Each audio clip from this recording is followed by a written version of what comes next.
होता है, जैसे सपोज हमारे प्राइम मिनिस्टर का एग्जांपल लेते हैं, जब वो सब पूरे देशवासियों से कुछ काम करवाना अगर उनको रहता है, तो सबसे पहले वो खुद कर लेते हैं, राइट? सबसे बढ़िया तरीका सबसे पहले वो खुद कर लेते हैं। तो मैंने भी खुद काम करना शुरू कर दिया, डेली मेरी पोस्टिंग जाती थी ग्रुप में, मतलब मैं खुद एक्टिविटी अभी जस्ट मैं भैया प्लान करके आया हूँ पवई में, राइट? तो डेली एक्टिविटीज बढ़ा दी, होम मीटिंग्स, मॉर्निंग सेशन की जिम्मेदारी मैंने ही ले ली। पहले क्या होता था, जूम आईडी का पासवर्ड दे देते थे डाउनलाइंस को कि आप लोग भी शुरू कर सकते हैं, मैं मतलब शुरू ही हमें ही करना है, खत्म भी हमें ही करना है। तो ये 6 महीने का हमने 180 डेज का टारगेट ले लिया था। कुछ डिसिप्लिन लाए, जो डिसिप्लिन नहीं थे, कभी भी उठते थे, कभी भी सो रहे थे। फिर थोड़ा फिटनेस पे भी काम किया, मतलब हमारी फिजिकल जो बॉडी है, अगर ये एक्टिव रहेंगी तो हम बहुत अच्छे परफॉर्म कर सकते हैं। रात का खाना स्किप किया, मतलब काफ़ी सारी चीज़ें जो हैं हमने की। मैं बता रहा हूँ, अगर नाइन ये जो खेल होता है, जैसा कि सक्सेस के कोई भी प्रिंसिपल हैं, वो वही बताया जाता है कि आपका स्पिरिचुअली, फिजिकली और जो आपका एसोसिएशन जो हमारे लिए विनिंग टीम है, अगर इसका कॉम्बिनेशन जम जाए ना, तो सच में 3 से 6 महीने में जो चीज़ चाहिए वो हम हासिल कर सकते हैं। मैंने 3 महीने का हमने ये गोल लिया था इसका कि 3 महीने में कैसे भी करके करना है। उसमें से ड्यूसीडी हुआ हमारा 1 सॉरी 6 महीने का जो गोल लिया था, ड्यूसीडी हुआ 1 महीने का। मतलब बिज़नेस के लिए हमने जो पूरा फोर्स लगाया वो 1 महीने में लगाया। बाकी 5 महीने हमने खुद के ऊपर काम किया, राइट? तो गड़बड़ क्या होती है, हम दूसरों में गलतियाँ निकालते हैं, कंपनी में गलतियाँ निकालते हैं, सिस्टम में ये निकालते हैं, वो निकालते हैं, लेकिन खुद को कहीं न कहीं चेंज नहीं करते हैं। हमने जो हमारी गलती हो रही थी एक्सेप्ट की, खुद के ऊपर काम किया, कुछ हैबिट्स थी वो चेंज की, कुछ जो स्किल थी डेवलप की, जैसे कि सीडी वगैरह नहीं सुनते थे, कम्युनिकेशन में कहीं प्रॉब्लम आ रहा है, डेप्थ ड्राइविंग में आ रहा है, वो सीखने की कोशिश की, नोट्स वगैरह बनाए, नोट्स शेयर करने लगे और टीम में भी वही सेम डुप्लीकेट करवाया कि अगर आपको करना है तो ये करना पड़ेगा। सिस्टम का मतलब यही समझा मैंने सर कि अगर मेरे को यहाँ से अहमदाबाद जाना है, तो एक सिस्टम है जीपीएस, जीपीएस में डाल दो अहमदाबाद का लोकेशन, वो जो बताएगा वो रास्ते से अगर गए तो इतने टाइम में पहुँच सकते। अगर उसको उस रास्ते को नहीं फॉलो किया, जो मैडम बोल रही है अंदर कि भाई लेफ्ट रहो, राइट रहो, अगर उसको फॉलो नहीं किया, तो फिर उसकी गारंटी नहीं है कि भाई कब पहुँचोगे आप। तो सेम वैसा ही है कि भाई विनिंग टीम ने 10 को स्टेप्स बनाए हैं कि अगर आप डेली डेली अगर आप फॉलो करेंगे, तो जो है आप आने वाले 3 से 6 महीने में आराम से एक 15,000 से लेके 50,000 की इनकम तक पहुँच सकते हैं और ऐसे बहुत सारे एग्ज़ाम्पल हैं यहाँ पे। मैं जब इस चीज़ में आया तो मेरे पास एक्सपीरियंस था 3 साल का डायरेक्ट सेलिंग का, इसलिए हमारी इनकम जल्दी ग्रो हुई। बट यहाँ पे ऐसे बहुत सारे लोग हैं जो फ्रेशर भी हैं और 15, 20, 25, 50,000 कमाना कोई बड़ी बात नहीं, कर लेते हैं। लोग बोलते हैं, "अरे! आपकी जल्दी हुई क्योंकि आपको एक्सपीरियंस था।" बिल्कुल एक्सपीरियंस था, बट लेकिन फ्रेशर लोग भी तो कर रहे हैं। आज कितनी ऐसी हाउसवाइफ है जिनकी 6-6 महीने में 1-1 लाख रुपए, 50-50 हज़ार इनकम हो गई। क्यों? क्योंकि कंपनी को टर्नओवर देना है। तो गड़बड़ कहाँ हो रही है कि कहीं न कहीं हम सिस्टम को फ़ॉलो नहीं कर रहे हैं। मैं खुद कई कभी-कभार सीडी नहीं सुनता था, कभी ट्रैवल करता हूँ, मैं गाड़ी बहुत चलाता हूँ, तो म्यूज़िक चलाते थे। तो वो हमने पूरा एकदम बैन ही कर दिया कि गाड़ी में म्यूज़िक चलेगा ही नहीं, जब तक अब तक मतलब पूरा ये बना दिया कि जब तक वीएमसी मेंबर नहीं बनेंगे, तब तक वही रूटीन चालू है भैया, राइट? तो एक नेक्स्ट गोल के लिए भी, है ना? जैसे कि हमारा जब तक नेक्स्ट गोल नहीं रहेगा, उसके ऊपर ये नहीं करते रहेंगे। तो जैसा हमेशा बारिल भैया बताते हैं कि आपका गोल भी आपको हर बार अपडेट करना रहता है। मैंने गोल बनाया था 5 लाख की इनकम, तो 5 की 7 आने लगी, तो हम तो पूरा कम्फर्ट ज़ोन में आ गए, ठीक है? तो जब तक गोल हम कुछ-कुछ लोगों को सैटिस्फैक्शन जल्दी आ जाता है और ये बिज़नेस में वही लोग काम करते हैं। मैंने इतना जल्दी काम क्यों किया? क्योंकि मैं अनसैटिस्फाइड था। मेरी लाइफ़स्टाइल से, मेरे प्रोफ़ेशन से अनसैटिस्फाइड था और दूसरा पूरा एकदम डेस्परेट था कि ऐसे ज़िंदगी जीनी नहीं है। जो हमने आज जो पढ़ाई के टाइम पे मैं दूसरे बच्चों को देख के उनके पास अच्छा बैग है, उनके पास लूना बाइक थी, मेरे पास नहीं थी। तो मैंने सोचा कि हमारी फ़ैमिली में आने वाले टाइम में ऐसा कोई नहीं रहे कि वो उसको ये सारी चीज़ें फ़ेस करनी पड़े। जो भी बच्चे माँगे उनको मिले, जो भी एजुकेशन उनको देना पड़े, जो भी करें। आज पूरी ज़िंदगी बदल गई लास्ट 7 साल में और मतलब एक काफ़ी टीम में भी काफ़ी सारे लोगों की इनकम आ रही हैं। क्यों आ रही हैं? क्योंकि हमारे पास बुलेट प्रूफ सिस्टम है, विनिंग टीम सिस्टम एंड हम सिस्टम को फ़ॉलो कर रहे हैं, अपलाइंस को फ़ॉलो कर रहे हैं, तो टीम भी बिल्कुल करेगी और कर रहे हैं। तो ये तो एक अलग ही माहौल है और जितने भी यहाँ पे विनिंग टीम में लीडरशिप हैं, वो सब हमारे लिए अपलाइन है बिकॉज़ हर किसी न किसी से हम कुछ न कुछ तो सीखते रहते हैं। चाहे एक ब्रोंज हो, चाहे ड्यूसीडी हो, चाहे वीएमसी मेंबर हो, हर किसी न किसी से हम कुछ न कुछ लास्ट 7 साल में सीखते रहे। हर किसी न किसी से, किसी न किसी तरीके से हम इंस्पायर हुए, हमें इंस्पिरेशन मिली और अगेन जो है हम एक बड़ा और गोल सेट करके हम जो है उसको ये कर रहे हैं कि आने वाले 6 महीने में जो हमने गोल सेट किया है कि बीएमसी मेंबर के लिए हम पूरा कर रहे हैं, और कुछ भी हो जाए करके रहेंगे, क्योंकि अभी जिंदगी बाकी है। देखिए अभी कंपनी क्या क्या दे रही है, मतलब एक ऐसा कॉम्बिनेशन कहाँ मिलेगा। कंपनी कार के लिए पैसा दे रही है, कंपनी घूमने के लिए पैसा दे रही है। अभी हम लोग जाग के आए हैं, सोचिए। मेरा एक ड्रीम था कि मैं इस बिजनेस में जब मैं पेरेंट्स के साथ खेत में जाता था। मैं जब बचपन में हमारे घर में गाय भैंस हुआ करती थी। पापा मजदूरी का काम भी करते थे, खेती का भी काम करते थे, तो गाय भैंस भी संभालते थे, तो मैं भी थोड़ा कंट्रीब्यूट करता था काम में।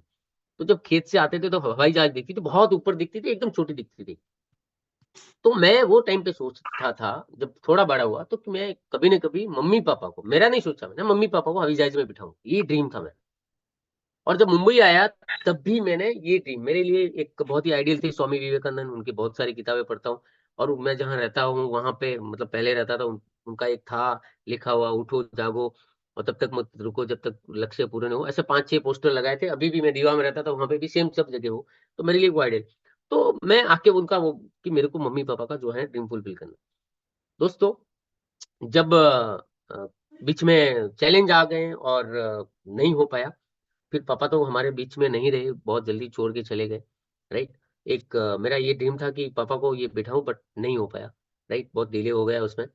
बट मैं कहना ये सबके लिए चाहता हूँ, बाकी सबके लिए मैसेज है कि लास्ट महीने, मतलब नवंबर में हम लोग बैंकॉक गए थे, तो मैं मेरी माँ को लेके गए। राइट। और मतलब वो फीलिंग आई मुझे कि आज काश मेरे पापा भी साथ में होते तो वो ड्रीम फुलफिल हो जाता। राइट, एक इंटरनेशनल। और मुझे लगता है कि हमारे गांव में ये उम्र में कोई लेडीज अभी तक ऐसा नहीं गई, या मेरी मम्मी के भी, हमारे रिलेटिव्स में या कहीं पे भी ऐसा कोई नहीं कि ये उम्र में कोई बेटा विदेश लेके गया हो। राइट, तो दूसरी जगह। तो मैं सबके लिए एक मैसेज देना चाहता हूँ कि आज मेरे पास पैसा है, बहुत अच्छा टाइम भी है, फैमिली के लिए अचीवमेंट है, सब कुछ है, लेकिन पापा ही नहीं है जिनके लिए मैंने सपना देखा था। तो अगर कोई स्लोली बिजनेस कर रहे हैं, आराम से कर रहे हैं, करे अभी तो टाइम है, आराम से करेंगे, ये करेंगे, दोस्तों अपने पास तो टाइम है। लेकिन जिनके लिए सपने देखे हैं, या जिन्होंने सपने देखे हैं अपने लिए, जब पहली बार हमें स्कूल में एडमिशन करवाया था तो उन्होंने क्या उम्मीद लेके एडमिशन करवा देगा कि मेरा बेटा बड़ा होके या पढ़ के ये करने वाला, ये बेटी ये करने वाली। राइट। तो वो सोचिए, आज अगर सब कुछ ठीक ठाक है ना तो कर दीजिए, बिजनेस स्पीड से कीजिए। हमारे पास एक्सक्यूज बहुत रहते हैं, यार यार ये है, जिनके नहीं है पेरेंट्स, या जिनके मतलब किसी को खोया ना, उनको पूछिए उनकी क्या वैल्यू। तो आज अगर है तो आप उनके ड्रीम पे फुलफिल करवाइए। अगर आपके आपके सपनों की लिस्ट में उनका नाम है तो उनको ऐसा कुछ करवाना। कब क्या होता है, अब देखिए, अचानक कुछ भी हो जाता है। हमारे अपलाइन मेंटर जो है अनूप सर, उनके फादर, अच्छे, सारी चीजें अच्छे से चल रही थी, कब कुछ होता है कुछ पता भी नहीं चलता। तो अपने परिवार, अपनी जिम्मेदारी ले लीजिए कि पूरे परिवार के सपने मैं पूरे करूं। उस जिम्मेदारी को एक बार आपने पी लिया ना, वो आपको जिंदगी भर सोने नहीं देगी। मैं बता रहा हूँ कि वो जिम्मेदारी ले ली ना, तो वो मैंने जिम्मेदारी ली थी, कुछ भी हो जाए मेरे को इनके ड्रीम जो है फुलफिल करवाना है। और दोस्तों, उसी पे जो है हमने काम किया। और जब मेरे फादर बहुत ज्यादा सीरियस थे, मेरा एक ये था कि पापा को टेंशन होती थी कि, और हर माँ बाप को होती है कि मेरा बेटा यार सेट हो जाए, सेट मतलब एक जन परिवार में कोई सेट हो गया तो सबको कर लेगा। तो जब पापा बीमार थे तो मैंने, फिर डॉक्टर ने बता दिया था कि सिचुएशन थी। और सोचिए, मैं एक चीज और ऐड करना चाहूंगा, मेरे फादर जोधपुर जीवन ज्योति हॉस्पिटल में एडमिट थे, और उसी समय हमारा एक दिल्ली में इवेंट था, गो करो। राइट। और हमारी मुंबई से 17 लोगों की टीम जो है, वो टाइम पे मेरा दूसरा या दूसरा ही था, हाँ शायद दूसरा गो करो था। 17 लोग को टिकट निकाल दिए थे। मेरे फादर आईसीयू में, और मेरे को आना भी था। मेरे अपलाइन को मैंने बताया भी नहीं कि मेरे फादर आईसीयू में है। उन्होंने बोला कि वहां पे चलना, और हमने भी टिकट निकाल दिए थे। तो मैं पापा के वहां, मेरी सिस्टर बुआ को वहां अरेंज करके, मम्मी को, मैं वहां से मुंबई आया। मुंबई से टीम के 17 लोगों को लेके 3 दिन का इवेंट अटेंड करके उनको मुंबई छोड़ के फिर पापा के पास वापस जोधपुर गया, जबकि जोधपुर से दिल्ली काफी नजदीक है। राइट। तो मैं ऐसा घूम के ऐसा फिर वापस ये गया, और मैंने उधर इधर की भी जिम्मेदारी निभाई और उधर की भी जिम्मेदारी निभाई। ऐसा नहीं कि मेरे लिए वो इंपॉर्टेंट नहीं था हॉस्पिटल का काम, वो भी इंपॉर्टेंट था। मैंने डॉक्टर से परमिशन ली कि सर मेरा ये इंपॉर्टेंट काम है, क्या जा सकता हूँ? बोले बिल्कुल बेटा जा सकते हो, वैसे तो इनका इलाज करना हमारा काम है, तुम्हारा काम है पैसा देना। और कहीं पे आप तुम्हारे फैमिली मेंबर को 2-3 दिन के लिए जाना है तो अरेंज कर सकते हैं। वो किया, लेकिन मैंने कोई एक्सक्यूज नहीं बताया, और वो करके सारी चीजें जो है मैं आया। तो वो टाइम पे मैंने मेरे पापा से पूछा कि पापा, कैसा आपका, कुछ और आपके मन में है? मतलब बोल नहीं रहे थे, ये नहीं, कभी कभार बात कर रहे थे, उनका मेमोरी ये हो गया था।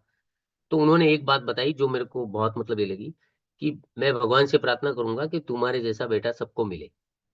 सोचिए, मतलब एक पेरेंट्स का अगर किसी को ऐसा मिले तो मेरे लिए वो सबसे बड़ा, मतलब जितना मेरे को चेक खाइए चेक आए उतनी नहीं, कि एक माँ बाप के मुंह से ये सुनना कितना एक प्राउड अपने आप को फील होता है। तो मुझे ये लगा कि हाँ।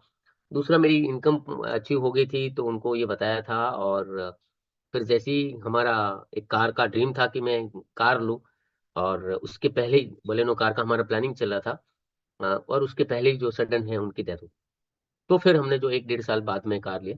बट ये रही दोस्तों कि लाइफ जो है हमें मिली है एक बार, और आप मैं हमेशा एक करता हूँ कि अपनी एज को 60 में से माइनस कर लीजिए। जो भी हमारी अभी एज है उसको 60 में से माइनस कर लीजिए, हमारे पास में कितने साल बचे हैं। और उसमें से आधा तो है नहीं, 8 से 10 घंटा हम सोते हैं, तो समझ लीजिए कि उसका आधा कर लीजिए, हार्डली को 5 साल 10 साल हमारे पास इतने बच्चे, तो पेरेंट्स के पास कितने बच्चे रहेंगे। हमारे घर में बीबी बच्चे हों, चाहे भाई बहन हो, चाहे माँ बाप हो, हमसे कुछ न कुछ उम्मीद लगा के बैठे हैं, क्योंकि हमने उनको सपने दिखाए थे इस इंडस्ट्री के, या ये कि हम गाड़ी लेंगे, विदेश यात्रा करेंगे, ये करेंगे। तो क्या हम थोड़े कंफर्ट जोन में आ गए हैं, हमारे तो सपने पूरे हो रहे हैं, क्या हम उनके पूरे कर पा रहे हैं। तो वो हमें जो है करना है, क्योंकि ज़िंदगी ना मिलेगी दोबारा। और वेस्टीज और विनिंग टीम ने प्रूव कर दिया है कि everything is possible in the business. मैंने इसको एज़ अ करियर किया है, और जो मैं पहले भी बताया है कि जो 3 बार जन्म लेके भी नौकरी से पैसा नहीं बना सकता, तो वो मैंने लास्ट 6-7 साल में कर दिया है। Right? So thank you so much भैया, आपने मुझे इस प्लेटफ़ॉर्म पे इनवाइट किया, और मैं ब्लेस्ड फील करता हूँ आप जैसे सीनियर लीडरशिप, जहाँ से हमेशा मैं कुछ ना कुछ सीखता रहता हूँ, और entire Vestige and winning team ने हमारी पूरी लाइफ बदली है। सो हमेशा हम ग्रेटिट्यूड में हैं। Thank you so much. नहीं, बहुत बढ़िया रमा, आपने पूरे इतने ब्रीफ में सारी चीजें बता दी। और ऑलमोस्ट आपने बोला भी है, लेकिन फिर भी मैं एक जानना चाहता हूँ कि कुछ ऐसी चीजें अगर आप और दोबारा से उनको आप हो यहाँ। Yes yes yes yes. हाँ। कुछ और चीजें अगर आप उन्हें राउंड ऑफ करना चाहते हो, कि जो लोग 10 लाख रुपए के चेक पे इस साल में पहुंचना चाहते हैं, उनको क्या करना चाहिए? ओके, जो मैं कर रहा हूँ एक्चुअली मैं बता सकता हूँ। यस। सबसे सबसे पहला तो है, देखिए भैया हमेशा एक बात बोलते हैं, और मैं एक्चुअली ये प्रैक्टिस मेरे लिए भी किया और मेरी टीम में काफी लोगों के लिए किया। एक सक्सेस के लिए बहुत ही जरूरी है, कोई भी फील्ड में सक्सेस के लिए, वो है पागलपन। पहली चीज, पागलपन बहुत जरूरी है। हम्म। और पागलपन को अगर दूसरा डेफिनेशन बोले तो उसको बोलते हैं इनोसेंसी। मतलब दोनों एक ही चीज है, पागलपन बोलो या इनोसेंसी बोलो। तो जब पागलपन अगर लाना है तो क्या करना पड़ता है, लोग बोलते हैं सर वो अंदर से आग नहीं लग रही है, क्या करें, वो आग नहीं लग रही है, पागलपन नहीं आ रही है, इनोसेंसी नहीं आ रही है। तो उसका फंडा है, वो एक ही फंडा है, और वो सबके साथ हो सकता है। आप 1 हफ्ते के अंदर 50 सीढ़ी सुनिए, वो पूरा बार बार बार बार हैमरिंग होगा। होता है ना, आपने स्टोरी सुना रहेगा कि कितना भी बड़ा पत्थर हो, उस पत्थर को हथौड़े से तोड़ सकते हैं, लेकिन पहले ही हथौड़े में नहीं टूटता है वो। 100 हथौड़े मारते हैं और 99 हथौड़े ऐसे ही हो जाते हैं, लेकिन 100 में टूटता है। तो इसका मतलब ये नहीं है कि लास्ट वाले से टूटा, जो बाकी 99 हथौड़े थे उनका भी उसमें कंट्रीब्यूशन है।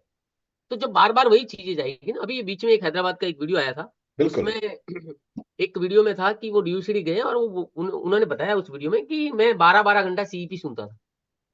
राइट? एक लीडर थे जो अभी गए हैं, अपने ग्रुप में ही आया था वीडियो। तो सोचिए कि जब ये जब सब मैं भैया ये इंडस्ट्री में आया था, और मेरा टिकने का यही कारण था कि मैंने सुगीता अजमानी, और जब आया था ये इंडस्ट्री में तब उनकी मतलब दिन में 8 से 10 सीडी सुनता था मैं। मतलब ये इसलिए मैं टिक पाया इसमें, और 2-3 किताबें की वजह से। तो मेरा कहना ये है, अगर आपने हफ्ते भर में या 10 दिन में अगर 50 से 60 सीडी सुन ली ना, तो पूरा नेगेटिव निकल जाएगा, पूरा कचरा साफ हो जाएगा, और आप ऐसा ही समझो कि मैंने वेस्टीज की अभी शुरुआत, उसके बाद खेल शुरू होएगा। जब भी आप किसी से बात करोगे, डाउन लाइन से हो चाहे किसी को प्लान दिखाने के लिए जाएंगे, तो आपके जो थॉट है ना, वो आपके थॉट नहीं रहेंगे, एसपी भारी सर के रहेंगे। आप किसी से बात करेंगे तो वो बात, आप ड्रीम एक्सरसाइज कर रहे हैं, किसी से प्लान दिखा रहे हैं, तो वो एनर्जी और एक्साइटमेंट वो भारी सर का निकलेगा, यानी आप बात ही नहीं कर रहे। अब आप अपने आप को सोचिए कि अगर आप किसी को प्लान दिखाने के लिए जा रहे हैं और आपके साथ में भारी सर हैं फिजिकली अवेलेबल लाइव, तो ज्वाइनिंग रेशियो क्या रहेगा। और जब आप सेम वैसे ही रहेगा, जितना आप 50 सीढ़ी सुन के जाएंगे ना, तो आपके हाव भाव थॉट बोलने का तरीका एक्शन सब भरील सर का जैसा हो जाएगा। वो एनर्जी रहेगी, वो एक्साइटमेंट रहेगा। कैसे ज्वाइन नहीं होगा सामने वाला, आग ले जाएगी आपके अंदर। तो यही फंडा है कि जितनी जल्दी हो सके आप एक बार जो कौन सा सीढ़ी मैं बता रहा हूँ, ड्रीम एक्सरसाइज है, सोचना तो पड़ेगा, करना तो पड़ेगा, फायर 13 इसेंशियल, ये जो सीढ़ी है ना, ये आपके अंदर आग लगाएगी। अब करना क्या है उसके लिए, 10 के स्टेप्स हैं और थिंक फंडामेंटल ग्लोरीज है, ये डेप ड्राइव और 10 को स्टेप। तो ये जो 5-6 सीढ़ी हैं उसको रिपीटेडली 5-5 10-10 बार सुन लीजिए, मैं बता रहा हूँ। ऐसा माइंडसेट हो जाएगा ना आपको, फिर लगेगा कि अरे यार, आपके अंदर से पहला डर खत्म हो जाएगा, दूसरा शर्म खत्म हो जाएगा, तीसरा ईगो अगर है तो वो खत्म हो जाएगा। ये 3 चीजें खत्म हो गई तो आराम से काम कर सकते हैं, राइट? तो ये चीजें मैंने की, ये पहले इनोसेंसी क्रिएट करने के लिए। दूसरा जो था कि आलस बहुत आता है लोगों को, तो आलस इसलिए आता है कि खाना ज्यादा खाते हैं, तो मैंने खाना एक्चुअली कम किया। तो मैं सबसे वही रिक्वेस्ट करूंगा, अब काफी सारे लोग सोते सोते भी देख रहे हैं, तो जब खाना हम कम खाते हैं, मैंने बहुत कम कर दिया सर खाना। और मेरा फेवरेट, हमारे मारवाड़ियों में तो फेवरेट रहता है चाय, दिन की 10-15 चाय होती थी मेरे को, 4 लगभग 5-6 महीने हो गए चाय चाय को छोड़ के। ओह, तो चाय भी छोड़ दी क्योंकि उसमें कैलोरी ज्यादा होती थी, और ये सारी चीजें फिटनेस अनूप सर ने बहुत अच्छे से समझाया। और हम चाय बिल्कुल छोड़ दी क्या? 4-5 कर दी क्या बोला आपने? चाय बिल्कुल छोड़ दी सर, अच्छा, पाँच बिल्कुल छह छोड़। महीना हो गया। गजब है यार। तो क्योंकि अभी वेस्ली में आया, हमें फिटनेस पे काम करना है, तो रिवर्स एजिंग ये सारी चीजें चल रही हैं। हाँ, तो मैं बता रहा था कि हम जब खाना खाते हैं ना, तो खाना एक्चुअली हमारा ज्यादा एनर्जी जो जाता है वो खाने को पचाने में चला जाता है। तो एनर्जी बचती ही नहीं है, तो बंदा प्लान कहाँ से दिखाएगा? तो खाना आप जो है कम कर लीजिए, खास करके ये जो फूड कार्बोहाइड्रेट्स हैं, रोटी चावल वगैरह, आप फल फ्रूट वगैरह खाइए। मैं बता रहा हूँ 3 महीने और उससे खाने का, फूड का हमारा सीधा कनेक्शन होता है ब्रेन से। अब खाना अपने पेट में खा लिया, वहां पे पूरी एनर्जी जा रही है, फिर आलस आएगा, ठीक है, कल प्रोकास्टिनेशन करते हैं, टाल देते हैं फिर काम को। तो जब आप खाने को पूरा रिड्यूस कर लेंगे, कम कर लेंगे, फल फ्रूट पे आ जाएंगे। आप सोचो जिस दिन आप उपवास करते हैं, 1-2 दिन भूखे रहते हैं, उस दिन हम ज्यादा काम करते हैं, एनर्जी रहती है हमारे में, राइट? तो लोग बोलते हैं कि अरे इससे जो खाना खाने से एनर्जी आती है, बिल्कुल गलत है। एनर्जी आती है नींद लेने से।